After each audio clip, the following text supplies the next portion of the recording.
اللہ رب العزت نے انسانیت کو اپنی بندگی اور عبادت کے لیے پیدا فرمایا۔ ابھی ہم عالم ارواح میں تھے۔ اللہ رب العزت نے ہماری ارواح سے ایک عہد لیا جسے ہم عہد الست کے نام سے یاد کرتے ہیں۔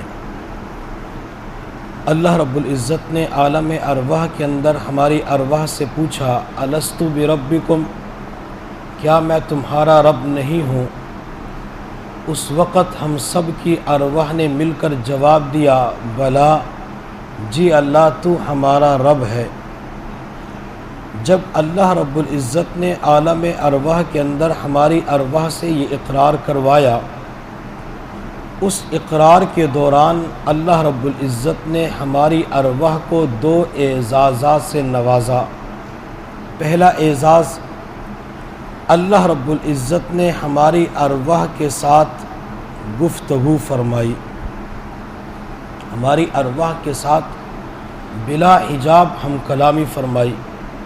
اور دوسرا اعزاز، اللہ رب العزت نے ہماری ارواح کو اپنا دیدار نصیب فرمایا۔ جب ہم اس دنیا کے اندر آئے، ان دو اعزازات کے نتیجے میں اللہ رب العزت نے ہمیں دو نعمتیں اور عطا فرمائی۔ ہم کلامی کے نتیجے میں اللہ رب العزت نے ہمیں شوق علم نصیب فرمایا۔ آج ہم دنیا کے اندر دیکھتے ہیں، ہر بندے کو علم کا شوق ہوتا ہے۔ ہر بندہ یہی چاہتا ہے کہ میری معلومات کے اندر اضافہ ہو جائے۔ چنانچہ گھروں کے اندر چھوٹے بچے ہوتے ہیں، وہ چھوٹے بچے بھی یہی چاہتے ہیں کہ ہمارے نالج کے اندر اضافہ ہو جائے۔ وہ چھوٹا بچہ اپنی والدہ سے مختلف چیزوں کے بارے میں مختلف سوالات کرتا ہے۔ کبھی پوچھتے ہیں کہ امی یہ کیا چیز ہے، امی یہ کیا چیز ہے، تو اس کا کیا فائدہ ہوتا ہے۔ اب چھوٹے بچے کا اپنی والدہ سے مختلف چیزوں کے بارے میں مختلف سوالات کرنا اس بات کی دلیل ہے کہ بچہ اپنی معلومات میں اضافہ چاہتا ہے۔ ہم گاڑی میں سفر کر رہے ہوتے ہیں، خدا نخواستہ روڈ پہ ایکسیڈنٹ ہو جاتا ہے، ہم گاڑی کی بریک لگا کر شیشہ نیچے کر کے پوچھتے ہیں کہ اللہ خیر کرے کوئی نقصان تو نہیں ہوا۔ اب مین روڈ کے اوپر، موٹر وے کے اوپر چلتی ہوئی گاڑی کو روک لینا اور لوگوں سے متعلق جانی اور مالی نقصان کے بارے میں پوچھنا، یہ اس بات کی دلیل ہے کہ بندہ اپنی معلومات کے اندر اضافہ چاہتا ہے تاکہ مجھے پتہ چل جائے کہ یہاں پہ جانی اور مالی نقصان کتنا ہوا ہے۔ تو ہر بندہ علم کا ایک شوق رکھتا ہے، اور اللہ رب العزت نے اس دنیا کے اندر ہمیں دوسری نعمت یہ عطا فرمائی، اپنے دیدار کے نتیجے میں ہمیں سوز عشق نصیب فرمایا۔ ہم دنیا کے اندر دیکھتے ہیں ہر بندہ حسن پرست ہے، ہر بندہ حسن کے اوپر مرتا مٹتا ہے۔ جہاں کوئی خوبصورت چیز نظر آ جاتی ہے تو انسان اسے اپنا دل دے بیٹھتا ہے۔ دیہاتوں کے اندر دیکھتے ہیں جانور اپنی فصل اور زراعت کے ساتھ ایک محبت کرتے ہیں، دیہات کے لوگ جانوروں سے محبت کرتے ہوئے نظر آتے ہیں۔ اسی طرح جس بندے کے دل میں دنیا کی محبت آ جاتی ہے، وہ دنیا والوں سے محبت کرتا ہوا نظر آتا ہے۔ آخر وجہ کیا ہے کہ یہ بندہ حسن پرست کیوں بن چکا ہے؟ وجہ یہ کہ دنیا کے اوپر، دنیا کے اندر جس چیز کے اوپر میرے رب کے حسن کا پرتاؤ پڑتا ہے وہ چیز خوبصورت بن جاتی ہے۔ جب بندے کی نظر پڑتی ہے تو بندہ اس سے محبت کرنا شروع کر دیتا ہے۔ تو اللہ نے اس دنیا کے اندر دو نعمتیں عطا فرمائی، شوق علم نصیب فرمایا اور سوز عشق نصیب فرمایا۔ ان دو نعمتوں کے لیے اللہ تعالیٰ نے انسان کو دو برتن عطا فرمائے ہیں۔ شوق علم کے لیے اللہ تعالیٰ نے انسان کے سر میں بھڑکتا ہوا دماغ فٹ کر دیا، اور سوز عشق کے لیے اللہ تعالیٰ نے انسان کے سینے میں دھڑکتا ہوا دل نصب کر دیا۔ اب دل کا کام ہے محبت کرنا، دل کا کام ہے مرنا مٹنا، دل کا کام ہے پیار کرنا۔ اگر اس دنیا کے اندر کوئی بندہ، کوئی نوجوان یہ کہے کہ میرے دل کے اندر کسی بھی چیز کی محبت نہیں ہے، نہ دنیا کی محبت، نہ دنیا والوں کی محبت، نہ دنیا کے خالق کی محبت، تو یہ بندہ اپنے دعویٰ کے اندر جھوٹا ہے۔ اس بندے کی بات کے اندر صداقت نہیں پائی جاتی۔ کسی کہنے والے نے کیا خوب کہا، پتھر سے ہو خدا سے ہو یا پھر کسی سے ہو، پتھر سے ہو خدا سے ہو یا پھر کسی سے ہو، آتا نہیں ہے چین محبت کیے بغیر۔ دل بحر محبت ہے، محبت ہی کرے گا، بحر سمندر کو کہتے ہیں۔ دل بحر محبت ہے، محبت ہی کرے گا، لاکھ تو اس کو بچا کسی پر تو مرے گا۔ اب اس دل نے مرنا مٹنا ہوتا ہے۔ سمجھداری کا تقاضا یہ ہے، عقل مندی اور دانائی کا تقاضا یہ ہے، بندہ دنیا کے فانی ٹھپوں کے اوپر مرنے مٹنے کی بجائے پروردگار ذوالجلال کے لا زوال حسن کے اوپر فریفتہ ہو جائے۔ اگر بندے نے محبت کرنی ہے تو صرف اور صرف اللہ رب العزت کی ذات کے ساتھ محبت کرے۔ بندہ دنیا کے اندر دنیا والوں کے ساتھ محبت کرتا ہے، دنیا والے بے وفا ہوتے ہیں، دنیا والوں کے درمیان جدائی ہو جاتی ہے، دنیا والے چھوڑ کے چلے جاتے ہیں۔ اور جو بندہ اس دنیا کے اندر جیتے جاگتے ہوش و حواس کی حالت میں اپنے رب سے محبت کرے گا، اپنے رب سے عشق کرے گا، رب سے پیار کرے گا، تو یہ بندہ ایک نہ ایک دن اپنے پروردگار کے ساتھ ملا دیا جائے گا۔ اس بندے کو اپنے رب کا دیدار نصیب ہو جائے گا۔ اور یہ جو اللہ تعالیٰ کی محبت ہوتی ہے، اللہ رب العزت کا عشق ہوتا ہے، یہ عشق الہی، یہ محبت الہی بندے کے ایمان کی حلاوت کا باعث بنتی ہے۔ بندے کو محبت الہی، عشق الہی کی بنیاد پر میٹھے ایمان کی حلاوت نصیب ہو جاتی ہے۔ ہم جو زبان سے کلمہ پڑھتے ہیں لا الہ الا اللہ محمد الرسول اللہ، اس کلمہ کے پڑھنے کے اندر ایک مٹھاس ہے، ایک حلاوت لذت اور شیرینی ہے۔ دنیا کے اندر ہم دیکھتے ہیں چینی میٹھی ہوتی ہے، گڑ میٹھا ہوتا ہے، شہد میٹھا ہوتا ہے، لیکن جس بندے کی طبیعت پر صفرا کا غلبہ ہو جائے، بندے کو شدید بخار ہو جائے، بندے کو میٹھی چیزیں کڑوی محسوس ہوتی ہے۔ اسی طرح جس بندے کے من پر دل پر گناہوں کے صفرا کا غلبہ ہو جائے تو بندے کو میٹھے ایمان کی حلاوت محسوس نہیں ہوتی، بندے کو میٹھے ایمان کی لذت اور شیرینی محسوس نہیں ہوتی۔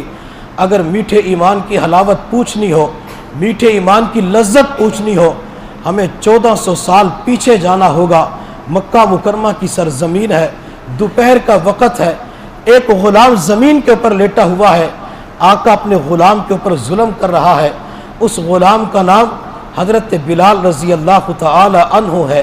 بلال سے پوچھتے ہیں، بلال جب کفار مکہ آپ کو مار مار کے تھک جایا کرتے تھے، بلال جب امیہ بن خلف آپ کو تپتی ہوئی ریت کے اوپر لٹا کر آپ کے سینے کے اوپر پتھر کی چٹانیں رکھ دیا کرتا تھا، بلال جب آپ کے گلے کے اندر رسی ڈال کر مکہ کی گلیوں کے اندر گھسیٹا جاتا تھا، بلال آپ اس وقت احد احد کا نعرہ بلند کرتے تھے، بلال آپ ایک انچ بھی پیچھے نہ ہٹے، بلال تکالیف برداشت کرتے رہے، بلال کی آپ کو تکلیف نہیں ہوتی تھی، بلال کی آپ کو درد نہیں ہوتا تھا۔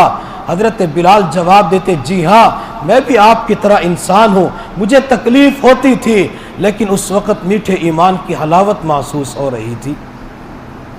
اگر میٹھے ایمان کی لذت معلوم کرنی ہو، ہمیں آج کی عورت سے معلوم نہیں کرنی ہوگی۔ میٹھے ایمان کی لذت اور حلاوت معلوم کرنے کے لیے ہمیں 14 صدیاں پیچھے جانا ہوگا۔ مکہ مکرمہ کی سرزمین ہے۔ حضرت سمیہ رضی اللہ تعالی عنہ، حضرت سمیہ سے پوچھتے ہیں، سمیہ جب تو ایمان لے کے آئی تھی، سمیہ جب تو نے کلمہ پڑھ لیا تھا، ابو جہل نے تیری دونوں ٹانگوں کو 2 اونٹوں کے ساتھ باندھ کر مخالف سمت کے اندر دوڑا دیا تھا، سمیہ تیرے جسم کے 2 ٹکڑے کر دیے گئے، سمیہ تجھے شہید کر دیا گیا، لیکن سمیہ تو پیچھے نہ ہٹی، سمیہ تیرے خامد حضرت یاسر کو شہید کر دیا گیا، تو 1 انچ بھی پیچھے نہ ہٹی۔ سمیہ عورت تو کمزور ذات ہوتی ہے، عورت تو دوسروں کی بات کو جلدی مان جاتی ہے، آخر تو پیچھے کیوں نہ ہٹی؟ حضرت سمیہ جواب دیتے، لوگوں مجھے میٹھے ایمان کی حلاوت محسوس ہو رہی تھی۔ اگر اس ایمان کی حلاوت معلوم کرنی ہو، ہمیں مکہ مکرمہ کی سرزمین پہ جا کر حضرت خباب رضی اللہ تعالی عنہ سے پوچھنا ہوگا، بلال جب تو نے ایمان قبول کیا تھا،